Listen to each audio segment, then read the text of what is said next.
am so excited to just be in conversation today on the Damn Digest with my friend Kurt Bardella, who is the editor-in-chief of the Watchdog Report here on Substack. For folks that don't know, Kurt and I go way back to when we actually had an opportunity to save democracy and had been talking about the fact that Donald Trump cannot and should not ever become president of the United States again. And we're in conversation on a regular basis on one of my other shows called Woke AF. Kurt, it is so good to see you. Tell people about the Watchdog Report before we jump into today's breaking news. Yeah, well, first, it's so great to be back on with you, my friend. I wish that the need to be on together didn't exist anymore, but here we are. And I spent a lot of last year not writing as much as I had in previous years. I was trying to figure out where my lane could be in this conversation, where I could create value with my just unique background of being a former Republican who worked at the House Oversight Committee, became a Democrat, and spent many years alongside people like you and our mutual friends like Waj and Zerlina and Mary Trump and all the people that we see on Substack now. I couldn't figure out where I fit in, and then as all the awful things started unfolding that Donald Trump was doing during Trump 2.0, I guess we'll politely call it. Yeah. I began thinking about congressional oversight a lot and how the lack of it was so alarming to me, and what Democrats could do with it if they are fortunate enough to take back the majority. And so I started just writing under the Watchdog Report, just here's what Democrats could do right now in the minority, even not having the majority. And here are things that they could do if they take back power. And as I started doing that, I realized the Trump administration is operating under this belief that they're going to do so much shit that no one's going to keep track of it and that they'll all get away. They'll all evade accountability.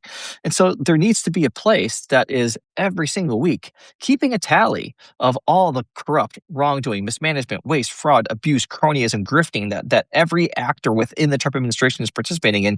Literally write their names down on a list so that when the time comes and we take back control of Congress and we have subpoena power and we have deposition authority and we can call public hearings, that we can go back and remember that, hey, a year ago, D.C. U.S. Attorney Jeanine Pirro filed a motion to try to expunge Steve Bannon's record. They're banking on the fact that a year from now we won't remember. But what I am putting together is something that makes sure that we do, and that we have a blueprint for oversight when we take back power. Amazing. And there is nobody better to do that than you, Kurt. So folks that are watching right now, make sure that you subscribe to the Watchdog Report so that you too don't forget what is happening, because it is overwhelming. And they're doing an extraordinary job of gaslighting the public into thinking that, they are above the law and we will never see accountability.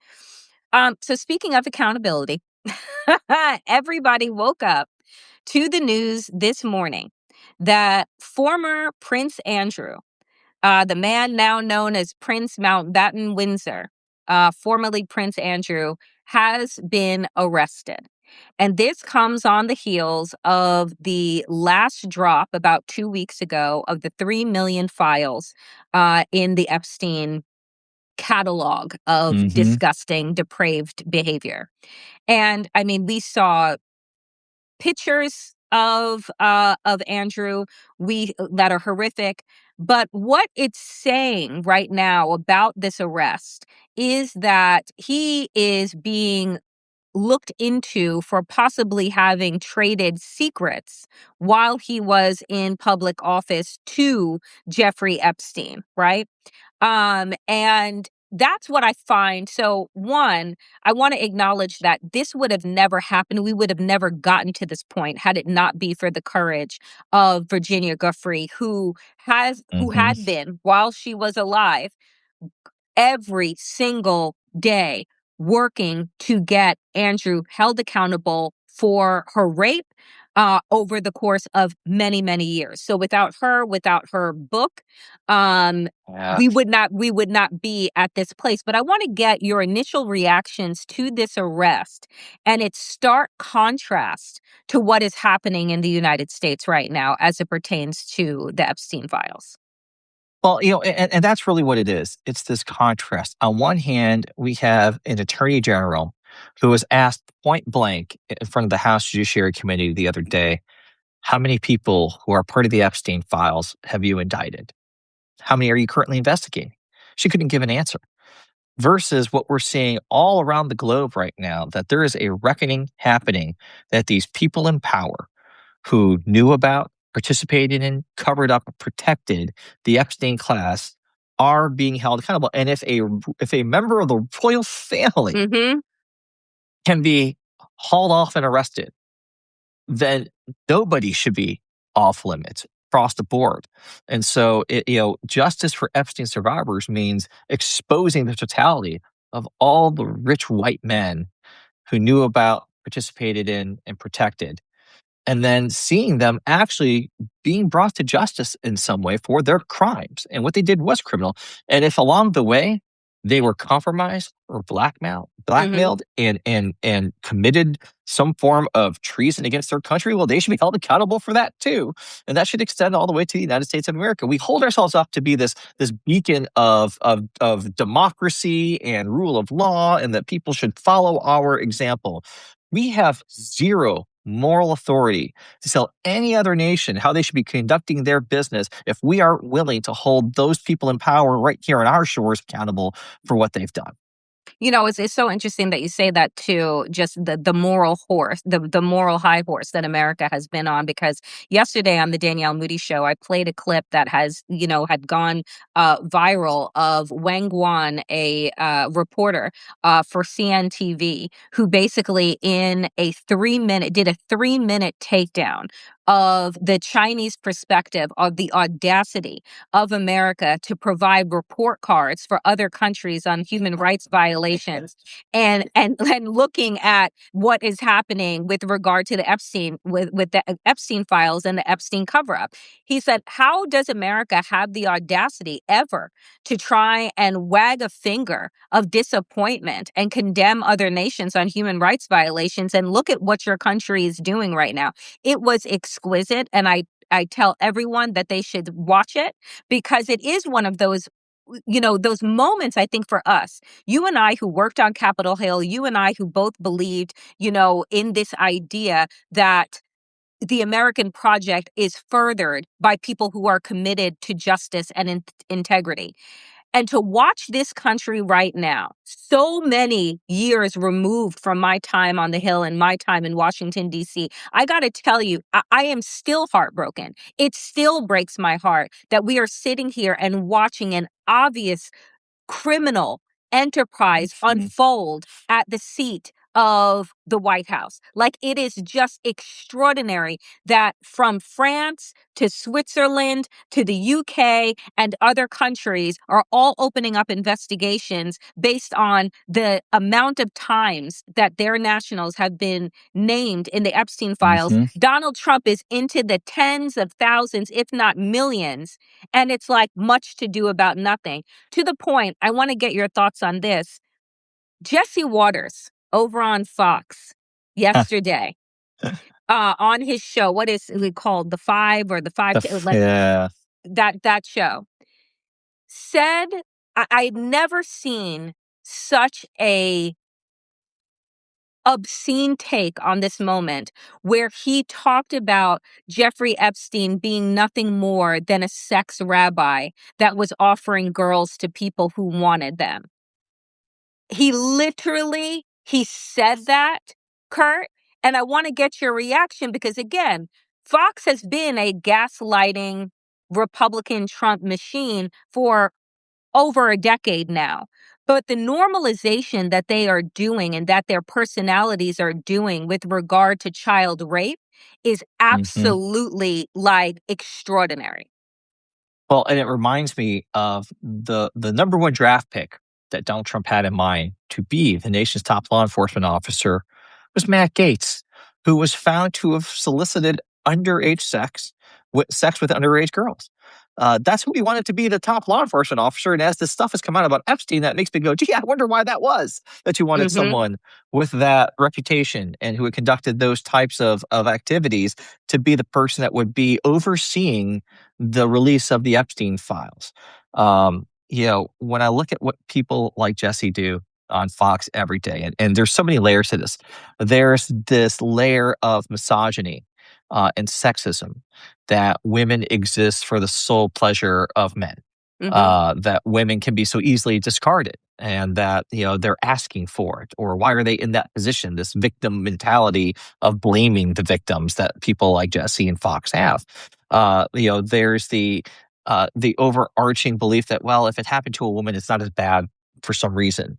Mind you, these are the same people who use their platform and their airtime to relentlessly talk about the horrific nature of if an illegal immigrant commits a crime. Yep. It's like the worst thing in the world, right? Hmm. When they talk about Katie's law and and anyone who's ever been the victim of illegal immigrant crime. Yet when we talk about crime committed by the wealthy, the rich, the elites, the whites, it's acceptable. It's, well, they're just giving what people were asking for, so somehow it's okay to create an island in which underage women are brought to and effectively sold, for the pleasure of these old men. Um, like it is, as someone who is a parent, who has a kid who's you know 12, 13 years old. The idea that that kid could be sexualized in any way is revolting. It is disgusting. It is unthinkable, and shame on anyone who holds up a system that protects these people who prey on those kids, and then who turn around and go into their pews on Sunday and claim to be Christian, Hmm. and claim to be good, God fearing people, and then have the audacity to turn around and try to lecture us Yep. about what family values are and how we should be living our lives, and the morality of who we should love, or who's okay to love and be recognized as a partner, and then to go instruct other countries and other faiths how they should live their life. Like, fuck those people. Yeah, it's just, I mean, the hypocrisy is extraordinary. But to me, I keep saying, I'm like, we are clearly in the eighth circle of hell when pedophilia is no longer a nonpartisan issue. We have clearly arrived at the gates of hell when you have personalities like Megyn Kelly that are trying to make a distinction between a 9-year-old being raped and a 12 or 13-year-old being raped, and saying, well, Jeffrey Epstein was into the barely legal crowd. And I'm like, you mean children, right? Like, you mean Right. that he was into children. And yesterday, the House Oversight went to Ohio to go Hmm. and to interview Lex Wexner, right? Yes. The wealthy Victoria's Secret billionaire who, for Financier of Jeffrey Epstein. right. For over a decade, for some reason, had Jeffrey Epstein overseeing his personal finances, right? Personal finances into the billion, who gave him the Manhattan townhome for like $1, right? I totally normal, totally above Right. par. And this man, in his statement, said that he was duped. He had no idea that Jeffrey Epstein was involved in these hideous crimes, and he had cut off ties with him. And I'm thinking to myself, this man is 88 years old now. He was with Jeffrey Epstein in his time in the 90s and early 2000s. And I'm thinking to myself, you and I know the difference between a girl that is 9 versus 19, right? Yeah. You know the difference between a young girl that you see that is prepubescent versus like Hmm. a 20-year-old woman. And Yeah. Jeffrey Epstein was bringing his child victims to parties at Mar-a-Lago, to fashion events. And you're telling me that Lex Wexner and Donald Trump just had no idea, like, these girls, these children that are on the arm of this grown ass man, you're not thinking to yourself, this isn't your daughter and it's not your granddaughter. So I'm confused as to why a child is at these events. Like, I just want to get your reaction to Lex Wexner's statement and what you think, if anything, is going to come from the House investigation into him. I mean, the idea that this billionaire is trying to convince everyone that he was somehow duped and He conned, was a victim. Yeah. that he's the victim here, it's like, are you fucking kidding me, man? All of a sudden, we're supposed to believe that you're just stupid. Like that's awfully convenient for a person who, you don't become a billionaire by being stupid. Um, that you just don't fall into that kind of money and build empires because you're easily duped, gullible, and you make friends with the wrong people. And we should all feel bad for you because you were somehow trapped by Jeffrey Epstein. Like, what a bunch of bullshit! Are you kidding me? Again, this is the kind of reckoning that we need right now, and I credit the Democrats on House Oversight Committee for having that deposition. I think there needs to be ultimately, if we take back power, a public hearing with all these people. Like they shouldn't just be able to hide behind the anonymity of a closed door deposition. They should have to be forced to do this in public, and let the American people judge them, and let the victims of Jeffrey Epstein and the Epstein Class judge them. I think that Congress needs to create a select committee devoted specifically to the Epstein Mm. files, and making sure that everyone who was mentioned in them, who knew about, who profited from, or who supported and maintained friendships with this guy. It's like no one can say, certainly after 2008, oh, we didn't know what he was. You look Right. at these files and you read the emails, everybody was in on it. Everybody was in on it. You knew exactly who you were dealing with.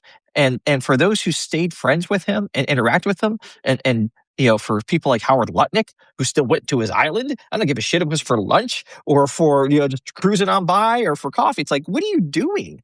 Associating with someone like that, someone who exhibits that type of behavior, it should be automatically disqualifying to be in your social circle and in your social network in any way. And it certainly should be disqualifying if you have that association to serve in any type of government office in a position of trust in any way, to serve at a university where there are kids, to serve in the federal government where you are exposed to potential state secrets. It's like, what are we doing here? And when someone like that's a billionaire with seemingly nothing to lose, is a part of that, then you can only imagine how far reaching it goes beyond just someone like Wexler. And I wonder because, look, in next week, around this time next week, the Clintons will be testifying, Yes. right? The Clintons are testifying, and what Representative Ted Lewis said is that the Republicans going after the Clintons is nothing more than a distraction, right? Bring in everybody that's been mentioned inside of the Epstein files. The Clintons have said that they want their testimony to be public, right? Hmm. Hillary Clinton will, I think, go first in Yes. her On testimony Thursday. on Thursday, and then followed by Bill Clinton. Um, what do you think? What are you expecting from their testimony? What do you think that it is going to add more flames, add more heat to the fire that is building, right? Hmm. With this administration, do you think it is just going to be a distraction? I mean, look, for all of the feelings that I have about the Clintons, and there are many, Right. they are not stupid people, right? Like they are not to be underestimated. So what are your expectations from their testimony? Yeah, this is really interesting because this cuts a couple different ways. First, it's important for everyone to know that the Clintons submitted a signed affidavit attesting to the fact, under penalty of perjury, that they don't know anything that can shed light on anything involving the congressional investigation into Jeffrey Epstein. Number two, as you mentioned, they have volunteered to make this a public hearing. James Comer, the Republican chairman of the Oversight Committee, for reasons past understanding, doesn't want that to happen. He wants to be quiet, closed doors in a deposition. He actually threatened to hold them in contempt of Congress if they didn't agree to come and do this deposition behind closed doors. This is going to be a disaster for Republicans in the long run. Hmm. The Clintons have nothing to hide. They've made that abundantly clear. They're going to go in there. They're going to sit down. They're going to say, "We're happy to be here. We wish you would ask Donald Trump these questions. We ask you would. We wish you would ask Steve Bannon these questions. We hope that you'll also call Howard Lutnick here. We have nothing to add to this. Thanks for having us. Good day to you, sir." Republicans, have unwittingly now set the standard that the United States House of Representatives and the Oversight Committee can subpoena and demand that the former president, the former first lady, a former secretary of state, the former Democratic nominee for president of the United States has to appear if they are subpoenaed by that committee. Hmm. Guess who's not going to really like what happens next if Democrats take back power? Donald Trump, Melania Trump, Jared, Ivanka, Donald Jr., Eric, all of them.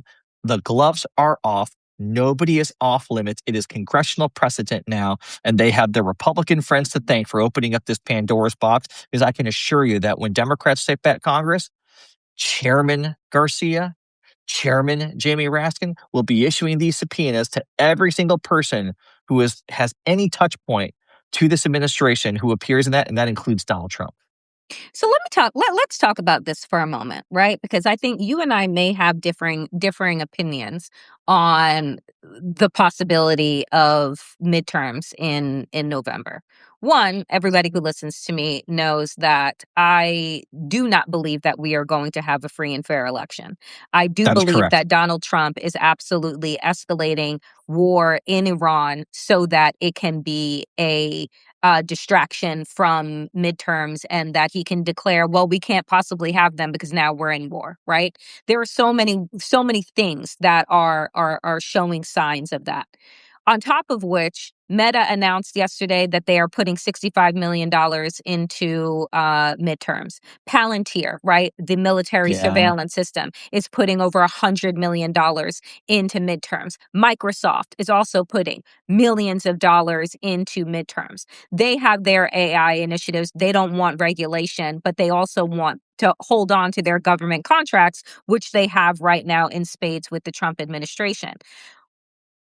In all honesty, Kurt, what midterm elections are roughly not 8, 9 months away, Yeah. right? And a lot has happened just since fucking January.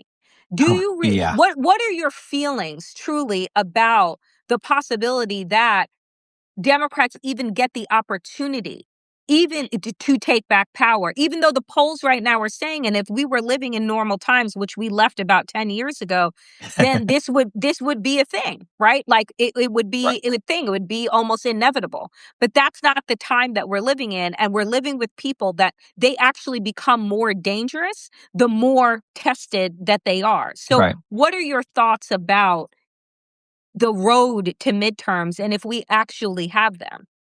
The road to the midterms is going to be rocky. It's going to be one of the greatest stress tests this nation has ever endured. Steve Bannon's not lying when he says he wants ICE deployed to election places and to blue states. Donald Trump's not lying or fucking around when he's trying to seize voter rolls from states like Georgia, when he keeps reviving the big lie and using that as the precedent to try to go in and nationalize the election. I also believe that we are going to make this election too big to fuck with. I think that the margins that we're talking about right now, the dramatic swings we are seeing in all kinds of special elections that are taking place, are sending a very clear message that you can try to rig this all you want. We're still going to win. When I look at 30 Republicans retiring, people don't usually walk away from power voluntarily unless they see the writing on the wall. And when I see that many number of retirements, when you control all of Washington and you're like, you know what, I'm done. I'm good. I'm taking my ball and Mhm. going home. They know the writings on the wall. And I do think that, this country, we had midterm elections during the Civil War. We have had elections under unthinkable circumstances and incredibly tumultuous times. And I do think that we will still have them despite Donald Trump's best interest to manufacture as many crises and excuses as possible to limit the scope of the election. Like, I think that he'll try. I just think that our side in this particular case is going to be be big enough and dynamic enough to offset whatever suppression efforts that they certainly will 100% engage in. I just think there's going to be this groundswell because, again, fundamentally, people vote their pocketbooks. And in spite of all the other things going on that we're talking about, the condition of the economy, the condition of the everyday working family, it ain't getting better. It's getting harder. And that's what wins the day, especially in an off year election. Every election since 2018, when Donald Trump isn't on the ballot, Republican turnout fucking plummets and our side shows up. The independents and the Latinos and the African Americans who may have taken a flyer on Trump in the last election, they're not going back there this time down. Like the coalition that was cobbled together, that only frankly uniquely Donald Trump could put together. I'll give him some political credit there. That doesn't exist anymore. They've shattered that with what Yeah. they have been doing with ICE, with tariffs, with taxes, with kowtowing to the elite class, with selling out to the highest bidder, for demolishing the Kennedy Center and the White House, and like all the things that they're doing. It's really clear whose side they're on, and everything they do, whether it's using federal law enforcement and mass vigilantes to murder American citizens under the guise of immigration enforcement, whether it's destroying norms left and right, while also, again, nothing in America is getting better. So if he goes start to war with Iran, I'm going to say there is zero appetite in this country for war right now with any country. Short of someone attacking us on U.S. soil, it doesn't fucking exist, man. After what we went through for 2 decades in Iraq and Afghanistan, let me tell you something. If there's a single American soldier who dies and loses their life because Donald Trump started a war, he will politically crater in this country. And on top of, because look, I appreciate you being more optimistic than me. That's why I have people on with That's what me. we always did. Come on, I Like was always the optimistic that's one. why, I need it. I also want to ask you before we talk about the State of the Union, that is also happening next week. I mean, so much is happening next week. Oh God. I want to ask you about the SAVE Act. The SAVE Act that passed the House of Representatives, which is essentially, a piece of legislation that is probably one of the biggest pieces of voter suppression that we have seen since the passage of the Voting Rights Act, right?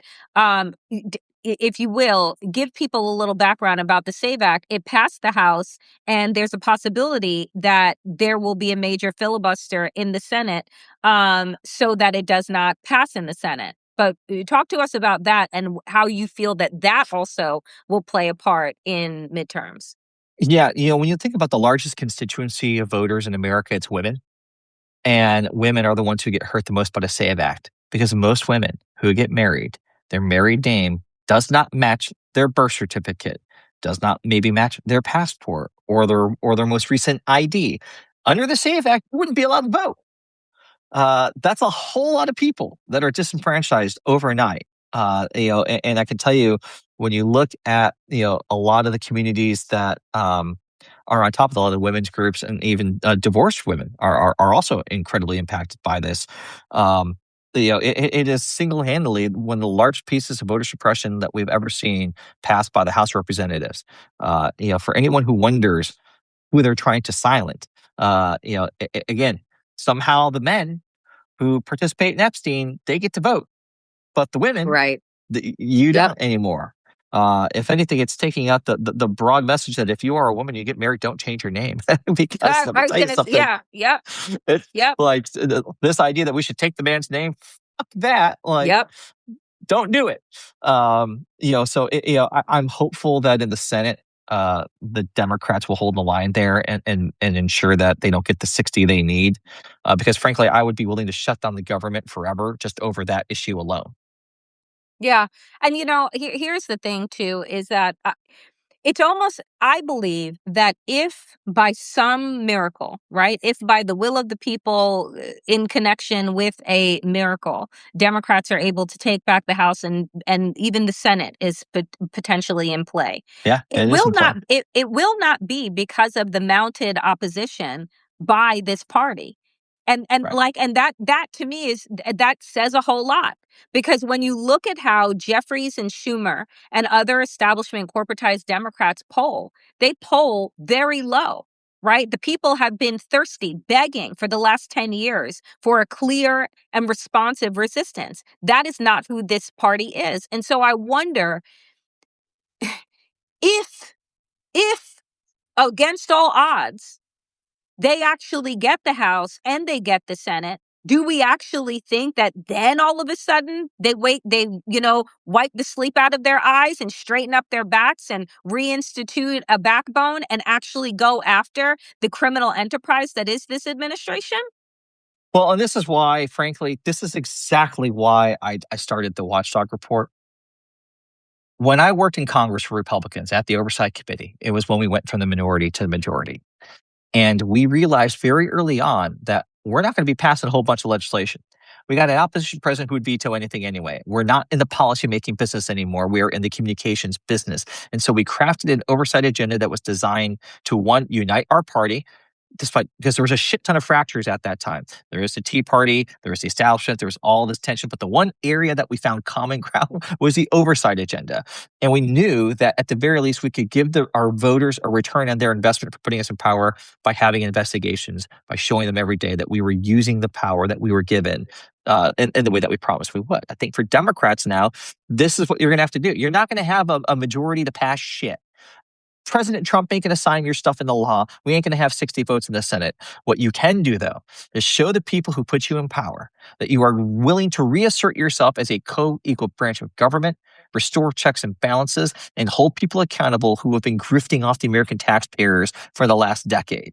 That is the only thing that Democrats can tangibly do day in and day out if they take back the majority. And I believe in people like Jamie Raskin. I believe in Robert Garcia and AOC and Eric Swalwell and Ted Lieu and Joaquin Castro and Ro Khanna, that they will at least, no matter what the leadership does or doesn't do, that those members who are on those committees at Oversight and Judiciary specifically, and Dan Goldman, and Rashid Tlaib, like they will hold this administration's feet to the fire. And my hope is that the leadership along the way, the light bulb goes off and he's like, hey, like, we tried our best to pass whatever bill or pass whatever budget or compromise here and find common ground, but like this administration is not going to be interested in that.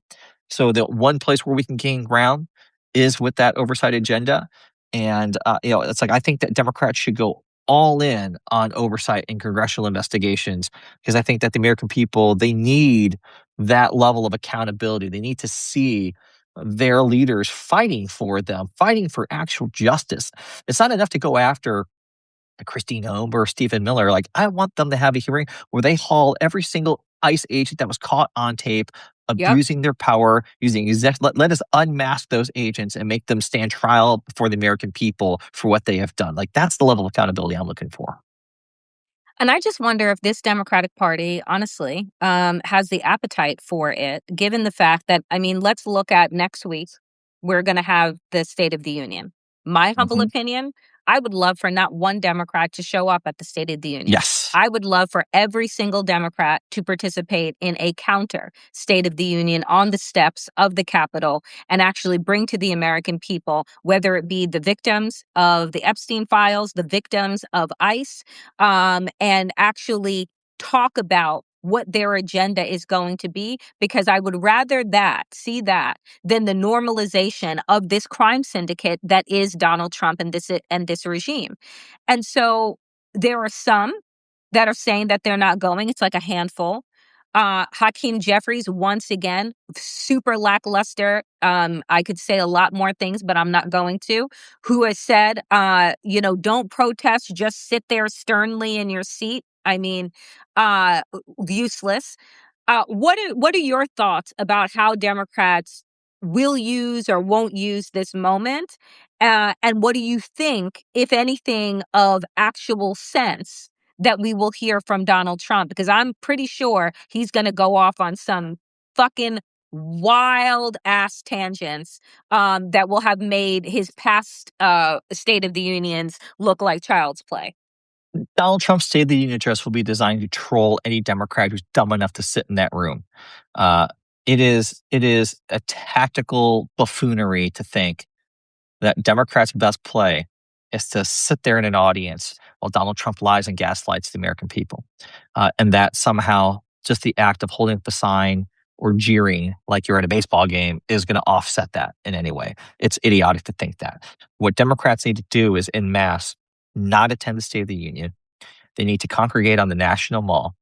And when the president's address is over and the Democratic response, remember, Democrats get to give a rebuttal to the State of the Union that is simulcast on every network in America. What they need to do is, when the president's nonsense ends, cameras go to the National Mall, and it's Hakeem Jeffries and Chuck Schumer starting off just saying, hey, we're not going to waste our time trying to rebut every lie that was just told. There were too many, frankly, to do that. What we are going to do is use this opportunity while we are in front of the American people, this one time a year that we get to be on every station at the same time to talk to you. And instead of giving you a laundry list of policies that you don't really want to hear about right now, instead of making promises that you won't believe will be kept anyway, and instead of standing in an empty room with a camera pointed at my face, giving a 15-minute speech you won't remember 5 days from now, we're going to instead turn the camera over to the victims of ICE and the victims of Epstein, so they can tell their story and tell you, the American people, Donald Trump and Pam Bondi, who didn't have the courage to turn and face these people the other day, exactly what justice looks like. Take it away and let 2 or 3 families, whether it's of Yep. Renee Good, of Acosta, of and obviously 2 or 3 of the Epstein victims, tell their story, and then end with these members of Congress just saying, and that's why we are calling on Donald Trump and Pam Bondi to release all the Epstein files. Well, we're calling on the Speaker to create a select committee to investigate these, co-chaired bipartisan by Thomas Massie and Ro Khanna, and while we're calling on Kristi Noem to answer for all the crimes that ICE has committed. Thank you. God bless America. That's what they I need to mean, do. can we propel you to the hill right now to lobby for this message, Kurt? Because that's the smartest thing that I've heard to date that could be done. But I know that it won't, right? Like I know I that mean, there are some that will probably seek to do that, but again, there is not this unified resistance and this understanding of how best to use media in this yeah. moment to hold a moment. So I'm like, again, I believe the Democrats will miss the moment.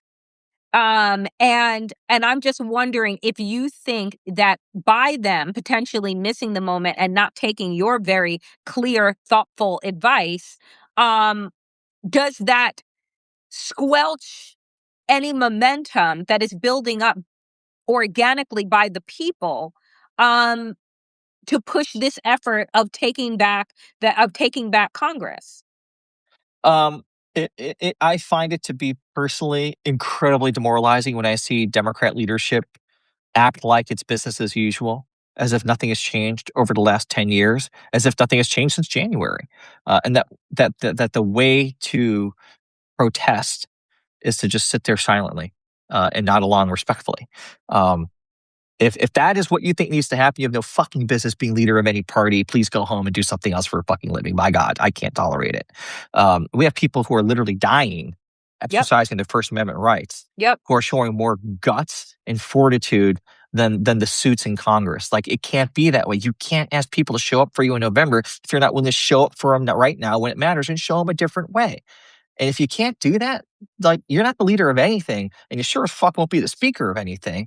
You're just gonna be one of a long list of politicians who prefer to play it safe and didn't recognize the moment when it arrived.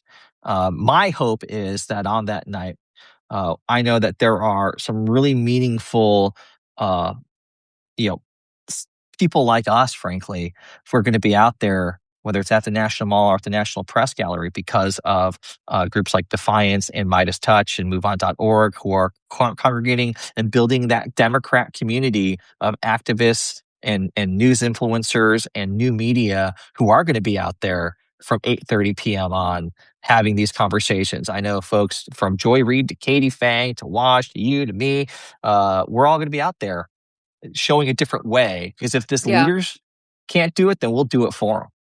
Yeah. And my last question for you, look, and when we're looking at the full spectrum of accountability and what needs to happen in this country, and again, there's a stark contrast between what is happening right now with the Epstein fallout globally versus the nothing that is happening in the United States. But there was something else that also broke today, which was the conviction for their role in inciting an insurrection, the former South Korean president Yeah. Yoon Suk Yeol, who was convicted for his abuse of power and for invoking martial law in order to not have the Liberal Party of South Korea take hold. Again, right? Yet another country saying, oh, we don't have to worry about the preservation of the institution. If we don't hold these motherfuckers accountable, then we're Yeah. not going to have an institution to preserve. And so I want to get your reactions to that news today. Again, this is a day of accountability outside of the United States, but how do you think that it reverberates inside of the United States to see other countries holding their former presidents accountable? Brazil did the same thing, right? Yep. Again, what do you make of that and how it will reverberate inside of the US? I can't help but think of Donald Trump, who is issuing pardons to former corrupt leaders, like the former leader in Venezuela, like a former governor of Puerto Rico that he gave commutation to who committed crimes. This president pardons those criminals. Other nations are holding their former leaders accountable, sending them to jail. I think everyone in this country is looking around going, what the fuck is going on? What are we doing here? Hmm. Where, again, if we can't get around the idea that holding child traffickers and pedophiles accountable, like it's not a partisan thing, man. It's not a Republican or Democrat thing. It should never be. This is the most obvious slam dunk thing that we should 100% all agree on, that these people need to be exposed and held accountable. I don't give a shit if it's Donald Trump or a janitor. Everyone in between needs to be Yep. exposed and held accountable. Um, and how Trump and Bondi and people like Jesse Waters have turned that into some political Rorschach test is an absolute failure of moral leadership and moral clarity. And again, I'm so sick of these people who want to fucking pass laws to put the Ten Commandments in every school in America, not do anything to protect said kids in those schools. We're not willing to protect our kids from child traffickers, from child pedophiles, from mass shooters. The list Hmm. goes on. We're not willing to give them health care. We're not willing to give their working Hmm. moms, any type of assistance at all. Yet we're supposed to listen to them about what the role of the family should be and what the role of women should be and how we should all raise our kids to want to be moms and dads and live this fictitious bullshit life. It's like, what are we doing? Meanwhile, other nations have moral authority. Other nations are holding those people accountable. Other nations aren't tolerating this kind of shit. So why are we? And I think that's one of the underwriting answers that needs to be a part of this entire year and for the rest of time that Trump and Bondi are doing what they're doing is, why are we tolerating this? Aren't we better than that? Yeah. Aren't we better than that? Kurt Bardella, I have missed you, my friend. This has been a fantastic reunion. Please tell people again where they can find you, where they can follow the important work that you are doing. Yeah, just check me out. It's the watchdogreport.substack.com. I'm publishing there almost every day now. And again, thanks to people like you and allies who have given me your platform and elevated the work that I'm doing. Like I hope to continue to come back and keep our conversations going.